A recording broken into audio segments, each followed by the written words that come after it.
Y cada vez estamos más cerca del próximo 31 de agosto, donde tendremos nuestras elecciones provinciales y seguimos charlando con los candidatos. En este caso recibimos a Pedro Brayar Pocart. ¿Cómo está, Pedro? Un ¿Qué placer tal? recibirlo.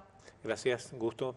Bueno, ya inmersos en esta campaña que tiene la particularidad de que es muy corta. Sí, es relativamente corta, bastante intensa, pero a medida que pasa el tiempo las campañas se van volviendo más acotadas, más resumidas, también por un problema de costos, ¿no? Claro. Pero en realidad los plazos son los que están establecidos en la Constitución. Bien. ¿Y cómo lo encuentra usted ya con vistas a lo que sería seguir, ¿no?, en el cargo que está ocupando ahora de vicegobernador, acompañando ya de darse esta situación a partir del próximo 31 de agosto, de acompañar a Juan Pablo Valdés? Bueno, yo estos 4 años creo haber hecho una tarea interesante. Obviamente quien debe juzgar es la sociedad, pero yo basé mi línea de trabajo en dos cuestiones. Primero, en trabajar en armonía con el gobernador, lo que anduvo perfectamente bien, porque la Constitución es sabia y establece claramente cuáles son las funciones del gobernador y cuáles son las funciones del vicegobernador, que no tienen por qué, más allá de que hay una buena relación personal, Sí. nos conocemos hace muchos años y me atrevo a decir que hay una relación de amistad, pero yo siempre he cumplido lo que me compete constitucionalmente. Y él fue muy respetuoso de mis funciones, yo fui muy respetuoso de la función de él. Dentro ya de lo que ha sido mi tarea, yo puse especial hincapié, porque el vicegobernador es el reemplazante nato del Sí. gobernador, es el presidente del Senado, presidente de la Asamblea Legislativa, pero hay otra función que empezó cuando yo fui vicegobernador la vez anterior, que es la presidencia del Consejo para Crecimiento Económico y Desarrollo Social, que es un organismo integrado en un 95%, por no decir, salvo el cargo de presidente, que Sí. es el vicegobernador, todo representante de la sociedad civil, y que tiene por objetivo lograr que la sociedad haga llegar sus proyectos para que eso se inserte dentro de la tarea de planificación que realizan los organismos técnicos del gobierno.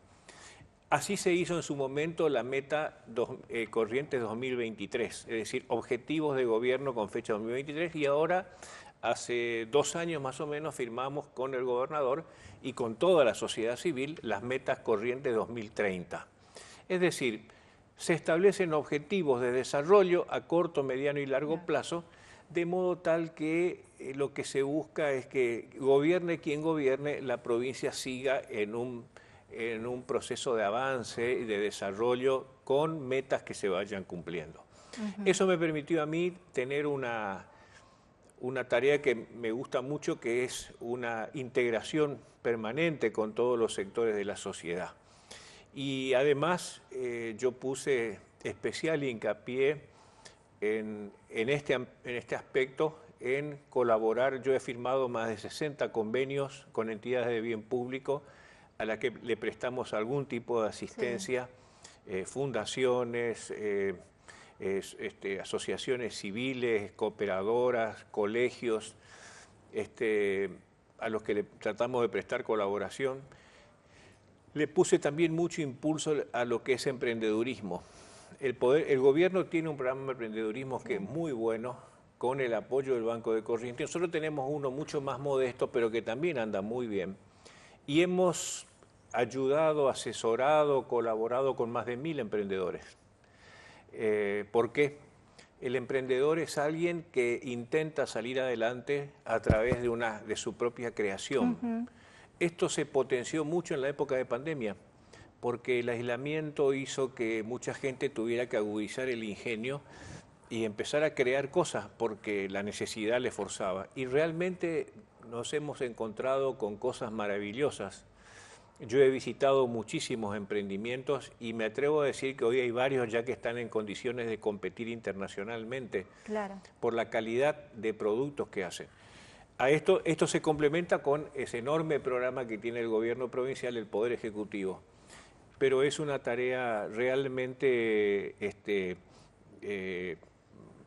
a mí me agrada muchísimo y seguimos y vamos a seguir. Ya estoy previendo todo un mecanismo para que se vaya autofinanciando, entonces de manera tal que uno pueda asistir a uno y después asistir a otros. Hemos colaborado mucho con emprendedores. Otra tarea que he llevado adelante también es un poco, y esto fue de acuerdo con el gobernador, el tema de las relaciones internacionales. Yo he traído a Corrientes embajadores de países muy importantes. Vino el embajador de Arabia Saudita, vino el embajador de Marruecos, vino el embajador de Kuwait, vino el embajador de Alemania, el embajador de Irlanda. Eso los trajimos nosotros, más allá de que el embajador de Japón vino invitado por el gobierno de la provincia, el embajador de Estados Unidos. Es decir, lo que tratamos es que colaborar con la labor que está llevando adelante el gobernador de abrir Corrientes al mundo. Tarea que ciertamente está funcionando bien, porque yo voy a una sola prueba. Le invito a cualquiera que se pare en la esquina de Mendoza y Costanera y va a ver que no puede ver el río, porque está el puerto de Corrientes es el que más ha crecido en tráfico en la Argentina, en comercio, en volumen, y eso se debe a inversiones que se han hecho en Corrientes, aprovechando sobre todo la riqueza forestal o foresto industrial que tiene Corrientes, y que de ahí se exporta al mundo. Entonces, la política del gobernador Valdés ha sido abrir la provincia al mundo y nosotros tratamos de colaborar con esto. Así que bueno, esa ha sido, además hemos llevado adelante un muy intenso programa cultural.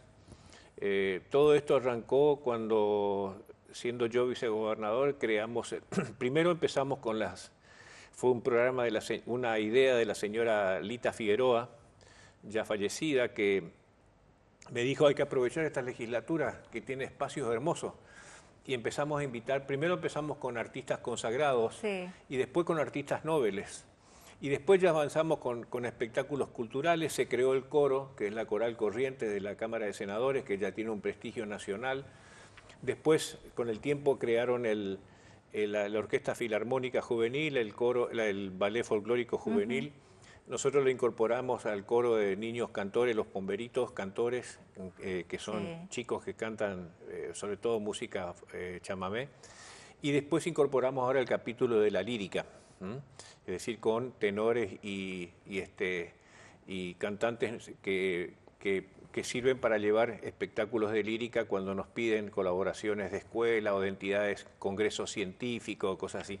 Otra cosa que hemos hecho también es colaborar. Corrientes se está convirtiendo en una ciudad que es sede de importantísimos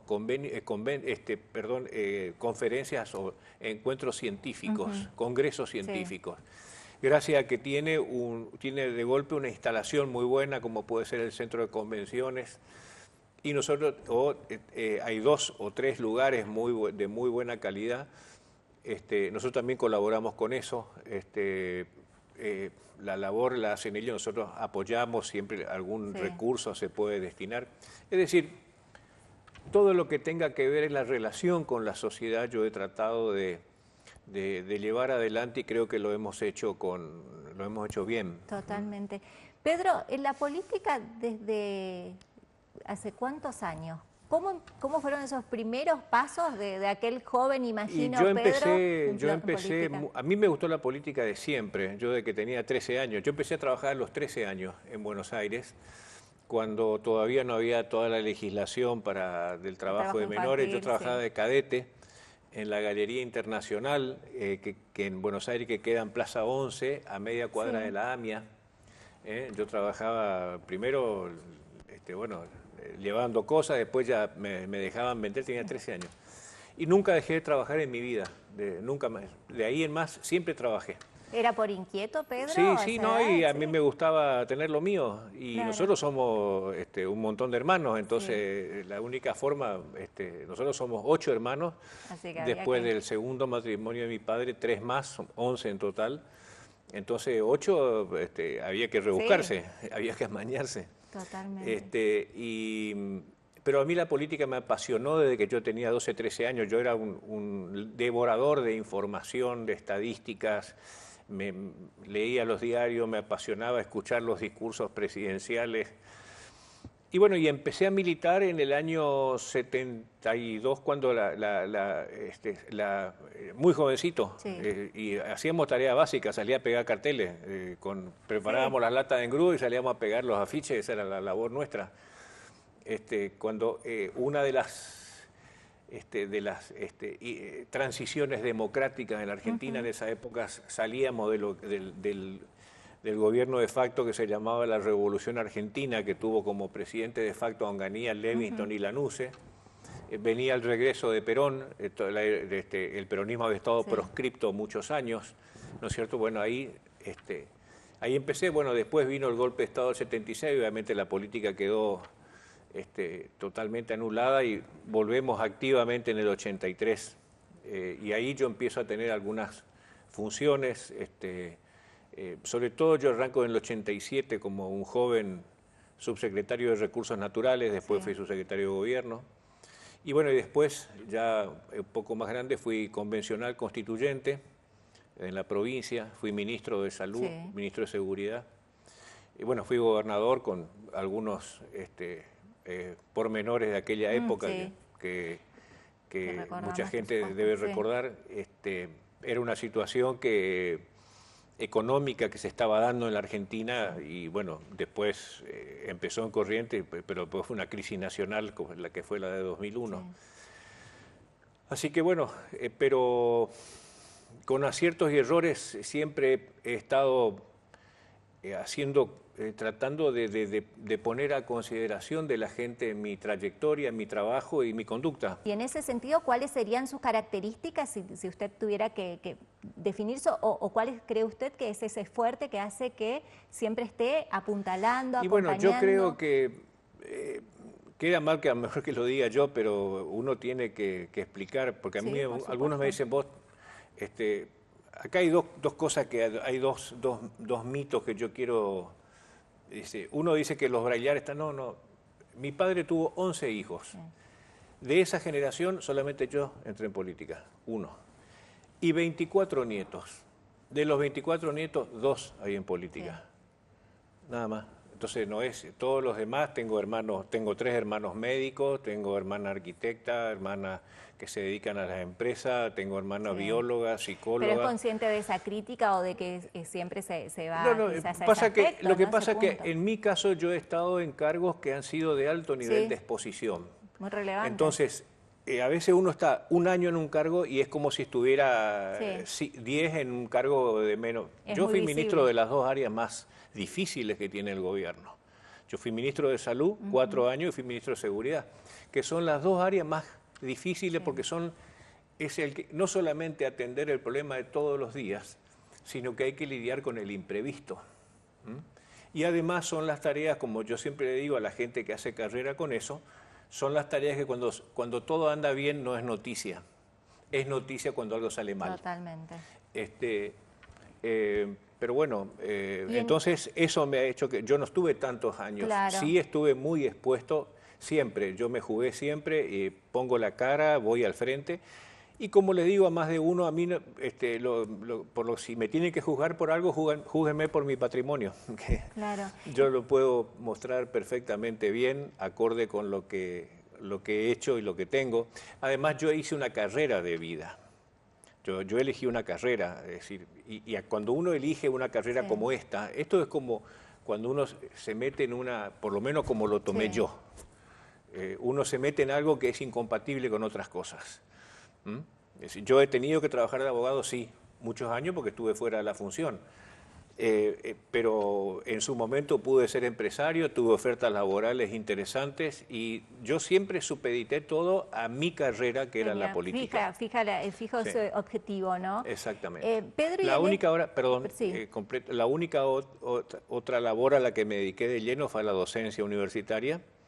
Yo arranqué desde ayudante, desde auxiliar de cátedra, ad honorem durante 5 años, después fui concursando, jefe de trabajos prácticos, adjunto, y finalmente llegué a titular de cátedra.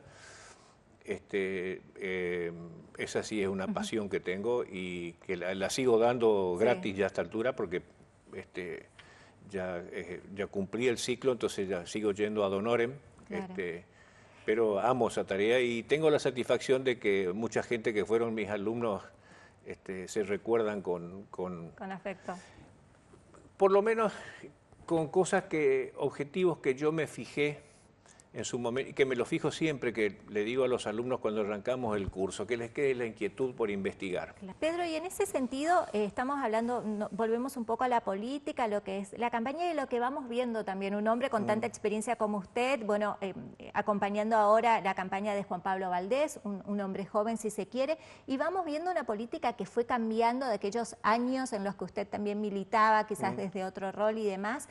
Hoy vemos políticos que se manejan de otra manera, vemos a la gente que le cuesta, tuvimos durante este año varias instancias a nivel nacional en distintas provincias donde vemos que a la gente inclusive le cuesta ir a las urnas o a votar. Sí. ¿Qué tiene que hacer la clase política o esos cambios que estábamos hablando con respecto a nuestra vida en sí, dentro de la política, usted como un referente, ¿qué cree que tienen que cambiar las nuevas generaciones o las que ya están incluso? Yo creo que se plantean desafíos para la dirigencia política y desafíos para la ciudadanía. ¿Cuál es el desafío para la dirigencia política? Si analizamos estos 42 años que llevamos de democracia, se ha avanzado en muchísimas cosas, muchísimo, eso, en lo institucional, en los derechos, pero hay una asignatura pendiente que es la economía. Hay una asignatura pendiente que es la economía. En estos 42 años hemos tenido 2 o 3 crisis gravísimas, hiperinflación, etc. Entonces, ese tema hoy, el ciudadano, ese es un desafío para la clase política y para el ciudadano. Porque hoy el ciudadano conoce como nunca la incidencia del dólar, la incidencia del riesgo país en la vida de cada uno, no en la... Es decir, la incidencia de la inflación, del déficit fiscal, del superávit fiscal, etc. Entonces, ese es un desafío doble.